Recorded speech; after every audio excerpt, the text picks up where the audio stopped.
নমস্কার, আদিশাই মোটিভেশন চ্যানেলের আরেকটা নতুন ভিডিওতে আপনাদের সবাইকে স্বাগত। তোমার জীবনে সফলতার কপাল তখনই খুলবে যখন তুমি নিজের সীমাবদ্ধতাগুলো অতিক্রম করে সেই পথে এগিয়ে যাবে যা অন্যরা এতটুকু ভাবতেও সাহস পাবে না।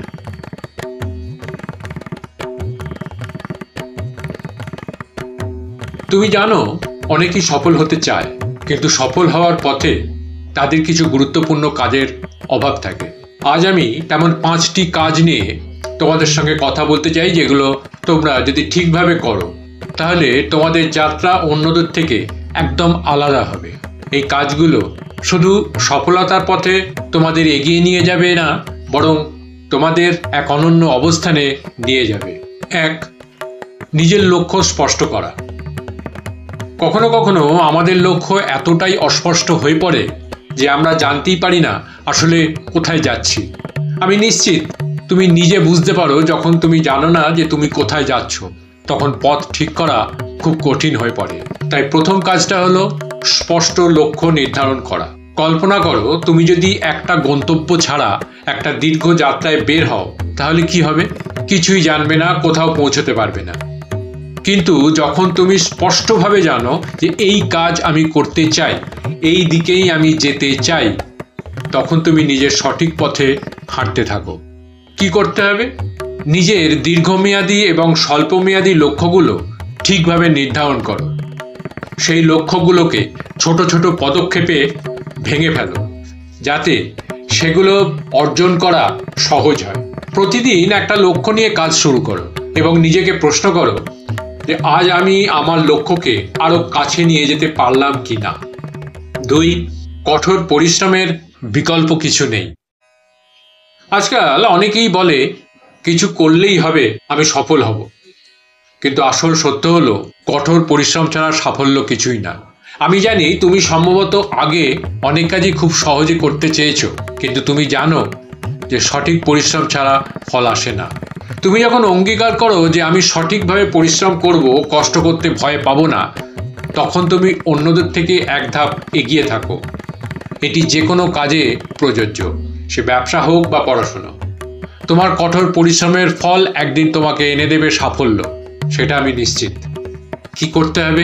নিজেকে নির্দিষ্ট সময় দিন এবং সেটা কাজে ব্যয় করুন। কাজের মধ্যে কোনো ধরনের বিভ্রান্তি নয়। সবচেয়ে বড় কথা, কোনো অজুহাত না দিয়ে নিজের কাজ নিয়মিত করতে থাকো। 3.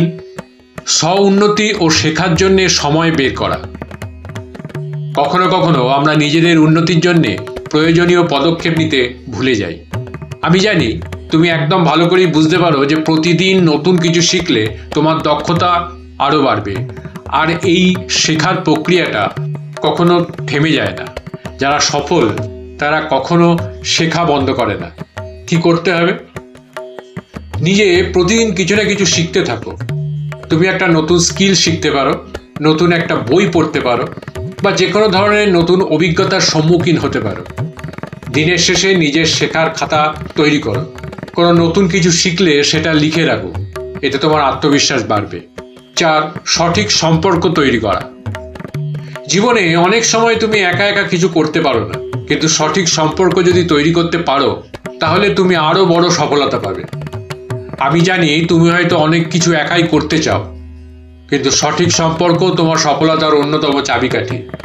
সফল মানুষরা জানে কখন এবং কিভাবে তাদের নেটওয়ার্ক তৈরি করতে হবে। কি করতে হবে? না, সঠিক মানুষদের সাথে সম্পর্ক তৈরি করো। শুধু বন্ধু নয়, এমন মানুষদের সাথে যোগাযোগ তৈরি করো যারা তোমাকে অনুপ্রাণিত করতে পারে, তোমার চিন্তাধারা প্রসারিত করতে পারে।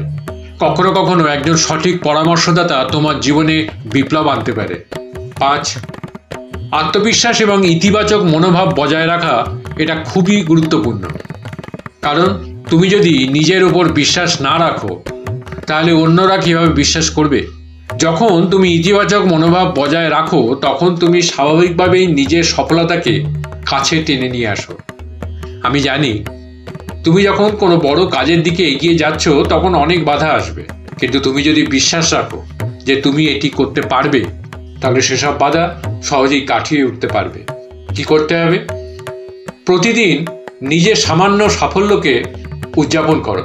তোমার শক্তির উৎস হওয়া দরকার তোমার নিজস্ব বিশ্বাস। খারাপ মুহূর্তে ইতিবাচক চিন্তা মাথায় রাখো। তুমি নিজেকে মনে করিয়ে দাও যে আমি পারবো।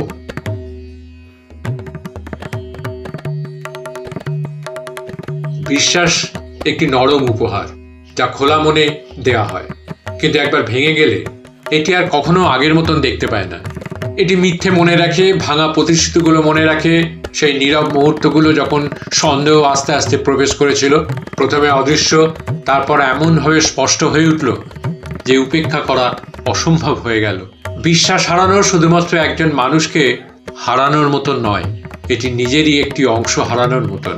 যে অংশটি বিশ্বাস করত, যে অংশটি আশা করত, যে অংশটি মানুষের ভেতরের ভালো দিকটি দেখতে চাইত। আর যখন বিশ্বাস ভঙ্গ হয়, তখন কষ্টটা শুধু প্রতারণার জন্য নয়, বরং সেই উপলব্ধির জন্য যে তুমি এমন কারো ওপর ভরসা করেছিলে যে তার যোগ্য ছিল না। এটা শুধু হতাশাই নয়, চোখের জল আসে তখন যখন উপলব্ধি হয় যে তুমি ভুল মানুষকে বিশ্বাস করেছিলে, যে বিশ্বাস তুমি এত সহজে দিয়েছিলে সেটিকে দুর্বলতা ভেবে ভুল করেছিল তারা। কিন্তু দয়া করা দুর্বলতা নয়। আর যারা এটাকে গুরুত্ব দেয় না তারা কখনোই এর প্রকৃত মূল্য বুঝবে না, যতক্ষণ না তারা একদিন এটি চাইবে আর দেখবে যে এটি আর তাদের জন্য নেই। যদি ভিডিওটা ভালো লেগে থাকে তাহলে চ্যানেলটিকে সাবস্ক্রাইব করে পাশে থাকা বেল আইকনটিকে প্রেস করে দেবেন, যাতে পরবর্তী ভিডিও দিলে সাথে সাথে তার নোটিফিকেশানটি আপনাদের কাছে পৌঁছে যায়। লাইক করবেন, কমেন্টস করবেন, ভালো লাগলে শেয়ার করবেন, পাশে থাকবেন। ধন্যবাদ, নমস্কার।